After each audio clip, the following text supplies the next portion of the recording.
Welcome to the Learning Pines YouTube. We hope this video helps. You start by making ReLive usable immediately.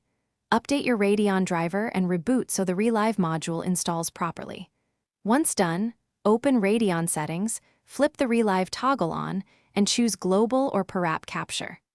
Next, set an output folder on a fast drive with at least a few GB free and assign hotkeys for start/stop and instant replay. That gets you past setup and into actual captures without wasting time on unnecessary tweaks. You now tune recording settings so captures look great without killing performance. First, pick resolution and FPS. 1080p at 60 FPS is a safe choice for most systems.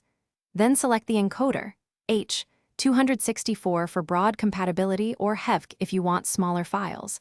Set bitrate between 10 and 30 Mbps depending on quality you need.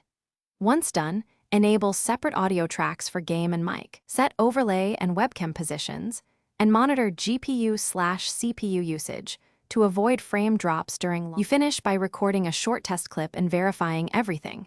Hit your start hotkey, play for 10-20 seconds, then stop and open the file to check sync and quality. If it looks good, proceed with full sessions, trimming or uploading clips as needed. If you encounter dropped frames or captures fail, try lowering bitrate or resolution, and one key troubleshooting step. If ReLive is missing or unstable, perform a clean driver reinstall from Radeon Installer, reboot, and re-enable ReLive so the module registers correctly. Thanks for watching. Consider subscribing if we helped you.